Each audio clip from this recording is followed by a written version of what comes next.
بسم الله الرحمن الرحیم. د اقتصاد بنسټیزه پیژندنه له یو کوچني مثال پیل کوو. تاسې فکر وکړئ چې یو محصل ته د میاشتې محدود لګښت 10,000 افغانۍ ورکړل شوي دي او له نوموړي نه غوښتنه شوې ده چې دغه محدودې سرچینې دی په مختلفو لارو باندې وکاري تر څو یې د غوښتنې پوره شي. نو یو محصل مجبور دی چې کومې چارې ترسره کړي دغه 10,000 افغانۍ په مختلفو لارو باندې وکاري تر څو د غوښتنې او ضرورتونه پوره کړي. نو د محصل ضرورتونه به څه شی وي؟ موبایل، ترانسپورټ، خواړه او فیس. دغه 10,000 افغانۍ د محصل سره سکیرس ریسورسز دي، محدودې منابع دي. نو محصل په مختلفو لارو باندې دا کاري تر څو خپل ضرورتونه به باندې پوره کړي. 10,000 افغانۍ سکیر ریسورسز د په مختلفو لارو باندې کارونه او مصرف همدغه ټول پروسیجر چې دی همدا د اقتصاد په نوم باندې یادیږي. او منابع محدودې وي موږ سره هر وخت، خو زموږ غوښتنې یا اړتیاوې وي یا نامحدودې یا انلیمیټډ نیډز او وانټس موږ لرو.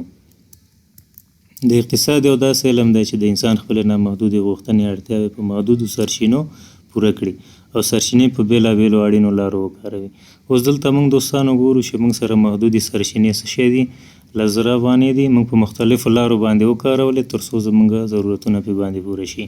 همدغه پروسس د 10,000 افغانیو په مختلفو لارو باندې مختص کول، مصرف کول، همدغه لړۍ ته څه شی ویلی کېږي؟ اقتصاد ویلی کېږي. د لنډ مثال موږ وکارو تر څو موږ په دغه پروسیجر په دې تعریف باندې ښه پوه شو. د اقتصاد بنسټیز اصل ډیمانډ سپلای ده. ډیمانډ سپلای نه بغیر اقتصاد نیمګړی ده، ځکه که په بازار کې خرڅ او اخیستنه ونه اوسېږي نو بازار به نیمګړی پاتې شي.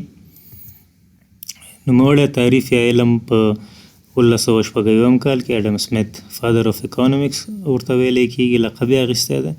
یو کتاب یې ولیکه ویلت اف نیشن.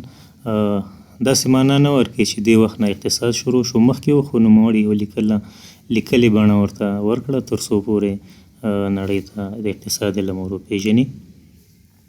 مخته ځو ملګرو. موږ برانچز اف اکانومیکس لرو. برانچز اف اکانومیکس کې موږ اکانومیکس په دوو سترو برخو باندې تقسیمو. یو مایکرو ده، یو مایکرو ده. مایکرو انګلیسي لفظ ده، مایکرو انګلیسي لفظ ده. مایکرو کوچني ته ویلی کېږي او مایکرو استر ته ویلی کېږي. مایکرو اکانومیکس چې کوچنۍ برخه ده دا د فرد یا د یو شرکت په کچه باندې بحث یا مطالعه تر څېړنې لاندې نیسي، او مایکرو چې دی هغه د هیواد په کچه باندې مطالعات او څېړنې تر کچې پورې دی. د مایکرو عمده هدف او مطالعات چې تر څېړنې لاندې نیسي نرخ دی د مایکرو اکانومیکس انکم یا نیشنل انکم دی د یو هیواد په کچه باندې. د مایکرو اکانومیک ډیمانډ تیوري باندې بحث کوي او مایکرو اکانومیک اګریګیټ یا ټوټل ډیمانډ ان سپلای باندې بحث کوي. کل مجموعي ډیمانډ سپلای باندې د یو هیواد په کچه باندې بحث کوي.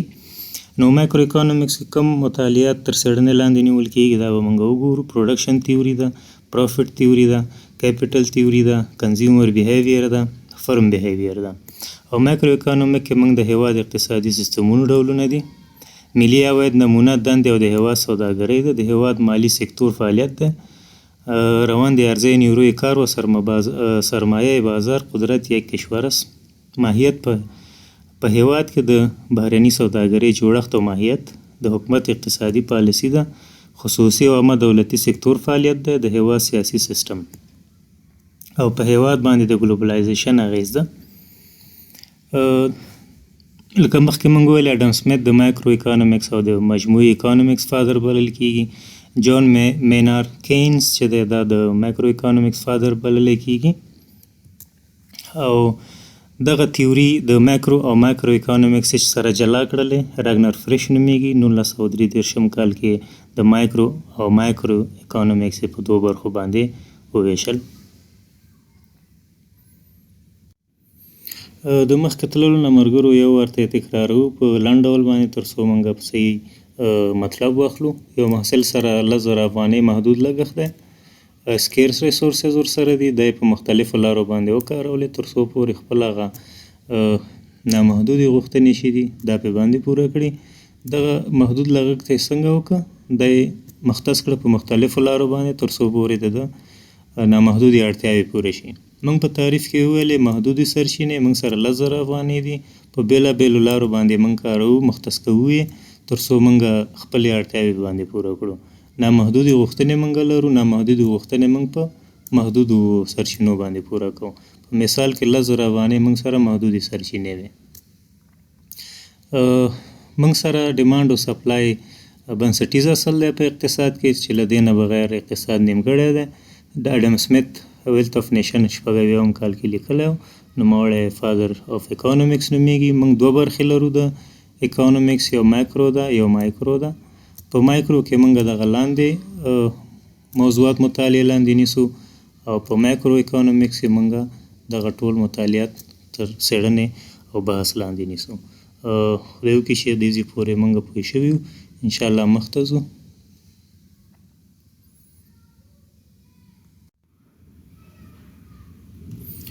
ملګرو سیسټمز اف اکانومیکس باندې بحث کوو. سیسټم اف اکانومیکس کې موږ سره کپیټالیزم، مارکیټ اکانومي، د سوشلیزم پلانډ اکانومي، د مکس کپیټالیزم او سوشلیزم اکانومیک ده او اسلامیک اکانومیکس ده. کپیټالیزم اکانومیکس چې د مارکیټ اکانومي ورته وایي، دا په یو اس ای کې کارول کېږي. لیزسفیر یو فرنچ ورډ دی چې دې لپاره هم استعمالوي چې دا د حکومت نه تسلط په نوم باندې ورکوي. نان انټرفیرنس اف ګورنمنټ ورته وایي. نو په دغه سیستم اف اکانومي چې د په کوم هیواد کې چې چلیږي کپیټالیزم دی کې زیات رول د خصوصي سکتور یا پرایویټ سکتور. سوشلیزم یا پلانډ اکانومي چې د په رشیا کوریا کې زیات استعمالیږي یا کاریږي دا سیستم، دې کې زیات رول تسلط د حکومت وي او پرایویټ سکتر دومره تسلط پکې نه لري. اسلامیک اکانومي کې افغانستان او انډیا، مکس اکانومي کې افغانستان او انډیا کې ده. دغه سیستم د خصوصي سکتور او دولت په یو ځای پالیسي جوړوي، هغه پالیسي بیا دواړه کاروي. مکس اکانومي ورته وي. اسلامیک اکانومي ملیزیا، انډونیزیا، یو ای او افغانستان کې ده. 50% په بانکینګ سیستم کې. د اسلامیک اکانومي باندې موږ لږ زیات بحث کوو. نور موږ سره کپیټالیزم، مارکیټ اکانومي کې پرایویټ سیکټر ډیر زیات تسلط لري. سوشلیزم پلانډ اکانومي کې ګورنمنت یا دولت ډیر زیات تسلط لري. مکس اکانومي کې پرایویټ سیکټر او خصوصي سکتور او دولت یو ځای پالیسي جوړوي او مخ ته وړي. او اسلامیک اکانومي کنسپټ باندې بحث کوو. اسلامي اقتصادي نظام عقیدوي ډیر بللی کېږي ځکه د دې ایجاد کوونکی خلق کوونکی انسان نه دی. الله جل جلاله په قرآن کریم کې د اقتصاد په باره کې ډیر زیات آیاتونه راوستي دي. دمغه په بنسټ باندې اسلامي اقتصاد نظام رامنځته شوی دی او ډیر عقیدوي ځکه دی چې الله تعالی وایي تاسو که خیرات کوئ تاسو ته یې دو برابره کوم. نو دا کنسپټ زیات عقیدوي دی. نړیوال په دې باندې چیرته باور کوي، هغوی په انټرست باندې زیات باور کوي. بله موضوع اسلامي اقتصادي نظام کې موږ سره ریسورسز په عصري اقتصاد کې لیمیټډ دي او زموږ په اسلامي اقتصادي نظام کې الله تعالی وایي چې تاسو ته منابع انلیمیټډ دي. موږ سره منابع په اسلامي اقتصاد کې ویل کېږي چې انلیمیټډ دي. که چېرته صحیح وکارولی شي ټولې ستونزې به د نړۍ اقتصادي حل شي. بل کنسپټ په اسلامي اقتصاد کې د حلال حرام دی. عصري اقتصاد کې حلال حرام نه ګڼلی کېږي. موږ او تاسو باید پرافټ یا ګټې چې دي ټول په حلال لاره باندې وګټو. نور نړۍ کې اقتصاد سود باندې ولاړ دی، خو په اسلامي اقتصاد کې سود حرام دی، موږ سود نشو کولی.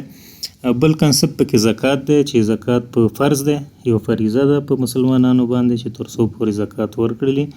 او هغه کسان چې په عصري سیستم د اقتصاد کې یو څو کسانه میلیاردران خو نور خلک د فقر سره مخي. اسلامي اقتصاد داسې یو نظام دی چې هغه ټولو طبقو لپاره ګټه ده. که چېرته صحیح تطبیق شي نو د ټولې دنیا ستونزې به حل شي، فقر او بیکاري به له منځه لاړه شي. اسلامي اقتصادي نظام کې بل اصل چې د ریسک شیرینګ د خطراتو شریکول دي. دوه نفره که چېرته پانګونه کوي نو دواړه په خطراتو کې سره شریک دي، په ګټه کې هم شریک دي، په تاوان کې هم شریک دي.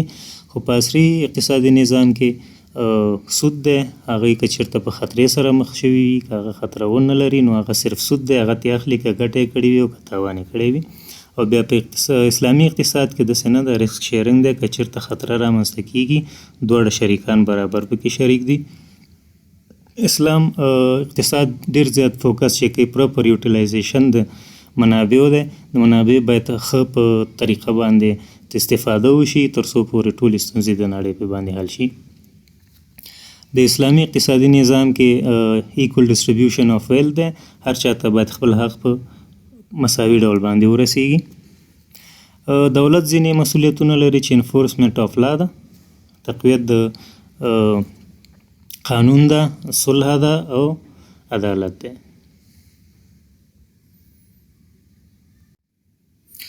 دوستانو مخته ځو.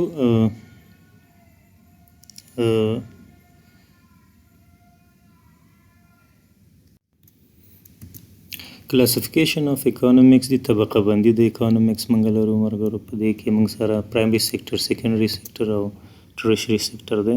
پرایمري سیکټر کې موږ اګریکلچر، مایننګ او کویرینګ لرو. اګریکلچر زراعتي توکي دي، مایننګ د منرالونو دي او کویرینګ اقتصادي کنسترکشن یا د ساختماني موادو استخراج دی.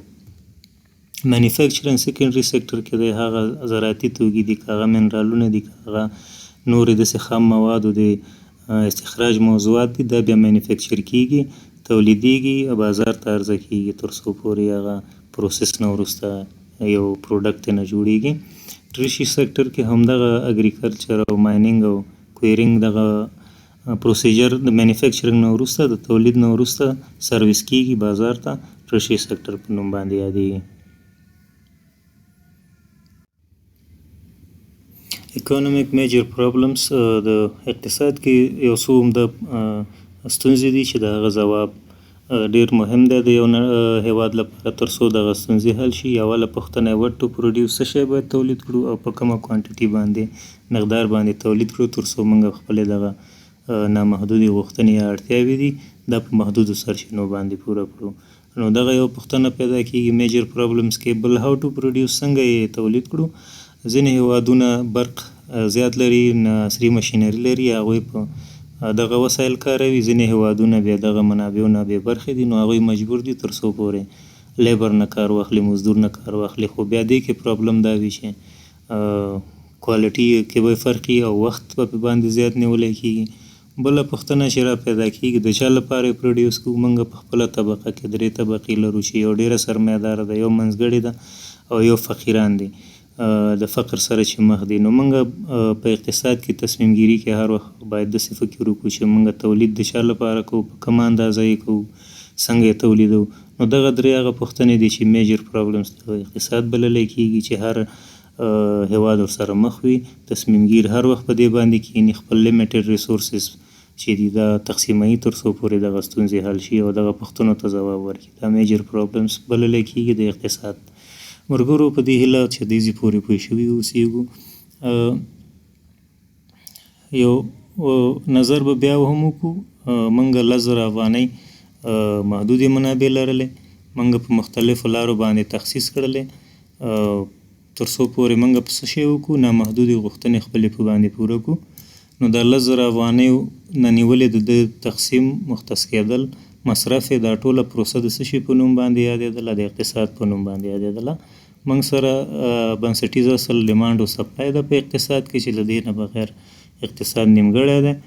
فادر اف اکانومکس موږ سره اډم سمیت ده او اډم سمیت یو کتاب لیکلی ویلث اف نیشن په 1990 کې.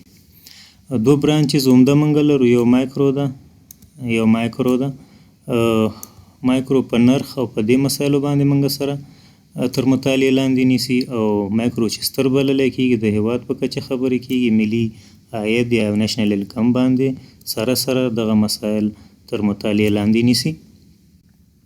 سیستم اف اکانومکس کې موږ سره کپیټالیزم، سوشلیزم، میکس اکانومي او اسلامیک اکانومي ده چې دا موږ هر یو خپله برخه کې تشریح کړله چې د کپیټالیزم کې خصوصي سکتور مسلط وي، په سوشلیزم کې دولت وي، میکس اکانومي کې دواړه خصوصي سکتور او دولت په شریکه سره پالیسي جوړوي. اسلامي اکانومي موږ تشریح کړله چې په ده کې عقیدوي دی، الله جل جلاله رامنځته کړی، کوم شخص نه دی رامنځته کړی اسلامي اقتصاد نظام. موږ سره به کې سرچینې محدودي نه دي، نامحدودې دي، حلال حرام باندې فوکس کوي، سود منع کوي، زکات باندې ډیر زیات فوکس کوي. دې کې ریسک شیرینګ دی، خطرات شریکوانان سره د ګټې او د تاوانونو ټول مني. د ریسورسز باید په ښه طریقه باندې استفاده شي. ډسټریبیوټ اف ویلث ایکولی، انفورسمنٹ اف لا اوسیږي، پیس او جسټس موجود اوسیږي. دا د هغه د اقتصادي نظام کې چې دولت دی د هغه مسؤلیتونه دي. موږ سره کلاسیفیکیشن کې پرایمري، سیکنډري او ترشري سیکټر ده. په دې کې موږ اګریکلچر، زراعت، منرال او ساختماني مواد پروسس د سیکنډري سیکټر کې موږ مینوفیکچر کوو، تیاروي. بیا ترشري سیکټر کې موږ سرویس کوو بازار ته. موږ په اقتصاد کې عموما درې ستونزې لرو. دا درې ستونزې درې پوښتنې لري چې موږ د هر هیواد کال کې دا فکر کوي چې څه شی تولید شي باید زیات په کومه کوانټیټي باندې تولید شي تر څو زموږ دغه ستونزې یا دغه انلیمیټډ ریسورسز تقسیم کو تر څو زموږ ستونزې حل شي. څنګه یې پروډیوس کو، لیبر پکې زیات وکارو که نه، نوې ټکنالوژي او برېښنا نه پکې کار واخلو. اخري پوښتنه د چا لپاره یې تولید کړو دغه څه شی چې موږ تولیدوو. ځکه موږ درې طبقې لرو، یو سرمایه‌داره طبقه ده، یو منځګړې ده، یو فقیره طبقه ده. نو دغه پوښتنې په اقتصاد کې رامنځته کېږي تر څو پورې ځواب شي. ژوندي اوسئ، مننه، اباد اوسئ.